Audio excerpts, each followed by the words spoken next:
My brother went missing during a hiking trip 9 years ago. His body was never found, and eventually, we all learned to live with the unanswered question. Then 3 weeks ago, I got a package with no return address, and inside was his wallet, his driver's license still inside. Expiration date updated to a year that hasn't happened yet. I need to explain the whole timeline here because if I just jump to the weird part, none of it is going to land right. My older brother Ethan disappeared 9 years ago on a solo backpacking trip through a remote section of trail in the Cascades. He was 26, experienced, had done trips like this a dozen times before, knew what he was doing. He checked in with our mom the first 2 nights like he always did, and then on the third day, nothing. No check-in, no signal, nothing. Search and rescue got involved within 48 hours. It was a massive operation, dogs, helicopters, volunteers from 3 counties. They found his campsite eventually, packed up neat the way he always left things, tent still standing, his boots outside it. No sign of struggle, no blood, nothing that suggested an animal attack or a fall, which honestly might have almost been easier to accept than what we actually got, which was nothing at all. He just apparently stepped away from that campsite and vanished off the face of the earth. The search went on for almost 3 weeks before it officially got scaled back to a cold missing person status, which is this horrible bureaucratic phrase that basically means everyone stops actively looking and you're just supposed to exist in permanent limbo. My mom never really recovered from it, not in any full sense. She kept his room exactly the same for years. My dad passed away 4 years after Ethan disappeared, and honestly I think some of that was grief he never processed correctly. It just sat in him and turned into something physical eventually, even though the doctors called it a heart condition unrelated to any of that. Me, I did what I think a lot of people do, I built a version of acceptance that let me keep functioning. I got married, had a kid, built a life, and Ethan became this softer kind of ache instead of a daily crisis. We had a small memorial service about 2 years after he disappeared, no body obviously, just a way to give my mom something to hold on to besides an open question. So that's 9 years of context. Now here's the part that broke all of it back open. 3 weeks ago, I got a padded envelope in my mail, no return address, postmarked from a city I didn't recognize about 11 hours from where I live. Inside was a wallet. Ethan's wallet, the same worn brown leather one he'd had since college, the one that was presumably lost somewhere on that mountain with him 9 years ago. Inside the wallet was his old university ID, some crumpled receipts, a photo of our whole family from a Christmas years before he disappeared, and his driver's license. Here's the thing that made my hands go cold. The license wasn't the old, expired one from 9 years ago. It was current. Recently issued, judging by the format which had changed twice since he vanished, meaning this license had to have been printed sometime within the last few years, with an expiration date almost 2 years into the future. Same name. Same face, older now the way a face changes over 9 years, but unmistakably him, older Ethan, my brother's exact features just with some added lines and slightly different hair. I did not sleep that night, or really any night for the following week. I called the detective who'd originally worked Ethan's case, a guy named Ruiz who was mostly retired now but still took my call, and I could hear in his voice that even he was thrown by what I described. He told me something I hadn't fully considered before, which is that missing persons cases, especially wilderness disappearances without a recovered body, sometimes carry a small percentage of cases where the person actually walked away intentionally. It's rare, he said, but it happens. People fake wilderness deaths for all kinds of reasons, debt, legal trouble, wanting to escape a life that's become unbearable. Somehow did I push back hard on that idea initially, because it didn't fit the brother I knew. Ethan was steady, had a good relationship with our parents, a decent job, no debt that any of us knew about, no reason on earth to disappear on purpose and let his entire family grieve him for 9 years. But then again, I also would have said I knew everything important about him, and apparently I didn't know he was potentially alive somewhere with a current driver's license, so my confidence in knowing anything about this situation was pretty shot at that point. Ruiz agreed to reopen an informal inquiry, mostly as a favor given his retirement status limited what he could officially do, but he still had contacts. The DMV records confirmed what the physical license suggested. That ID had, in fact, been issued through the normal renewal process, meaning someone with Ethan's identity had been actively renewing a driver's license for years, using an address in a small town I'd never heard of, about 4 hours from where his wallet had eventually been mailed from. I made a decision that I know sounds reckless looking back, but I drove out to that address myself alone, telling my wife only that I was checking something out, because I genuinely didn't know what I'd find and didn't want to drag her or my mother into false hope if this turned out to be nothing or worse, some kind of identity theft situation involving a dead man's information. The address was a small rental house in a town of maybe 4,000 people, the kind of place with one main street and a diner that clearly doubled as the social hub. I sat outside that house for almost 2 hours before I saw anyone come or go. A man walked out around 6 in the evening, got the mail and went back inside.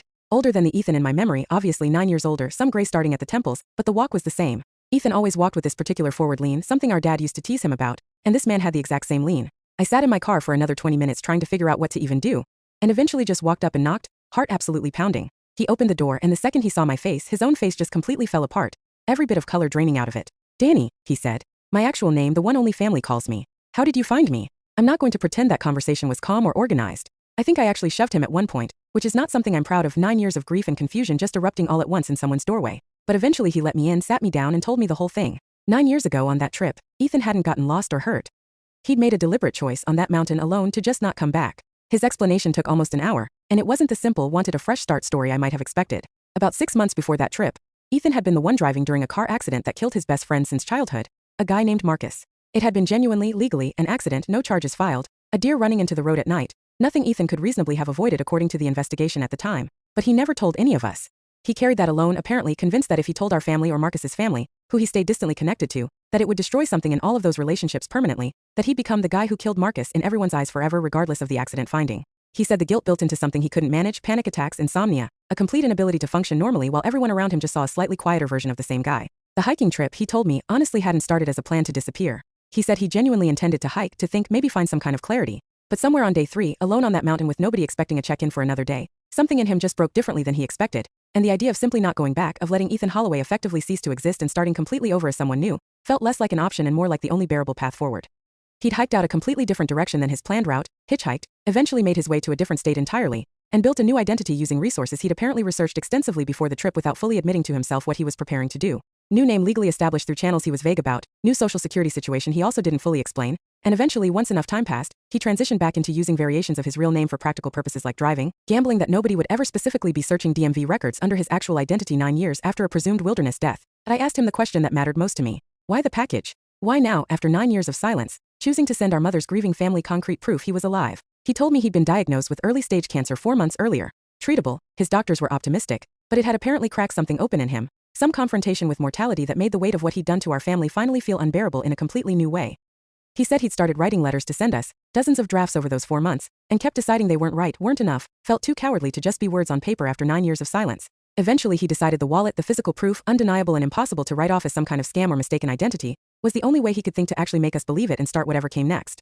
He hadn't included a note or return address because, in his words, he genuinely didn't know if he had the right to ask for any kind of response. He just needed us to know the truth existed somewhere, even if none of us ever chose to find him. I sat in that living room for a long time not saying much of anything. 9 years of grief, a funeral, my mother's ruined health, my father's early death that I now can't help but partially blame on this unprocessed trauma sitting silently in him for years, all of it stemming from one decision my brother made alone on a mountain because he couldn't imagine surviving our judgment over an accident that legally wasn't even his fault.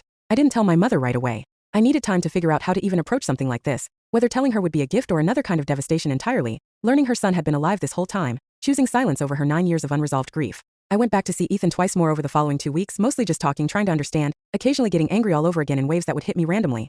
He was patient with the anger, said he expected far worse and felt he deserved whatever reaction any of us eventually had. Eventually I decided my mother deserved the truth, however complicated.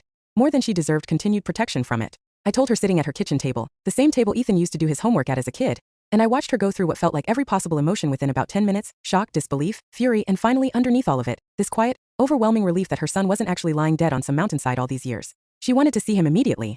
I drove her out there myself the following weekend, and I'm not going to pretend that reunion was some clean movie perfect moment. There was crying, obviously, but there was also real justified anger from her, 9 years of unnecessary grief that never needed to happen, a granddaughter of hers, my daughter, who Ethan had never met, who existed for 6 of those 9 years he chose in silence. It's been about 5 months since all of this started unfolding. Ethan is undergoing treatment now, closer to us, having finally made the decision to stop running from the identity and life he walked away from 9 years ago. His treatment is going well according to his doctors, good prognosis, though obviously everyone in the family is holding their breath about it regardless of the medical reassurance. He's slowly, carefully rebuilding relationships with all of us, though rebuilding feels like an understatement for what this actually requires. My mother sees him regularly now, though she's told me honestly there are days the anger resurfaces just as strongly as the relief, and I think that's probably going to be true for a long time, maybe permanently in some form.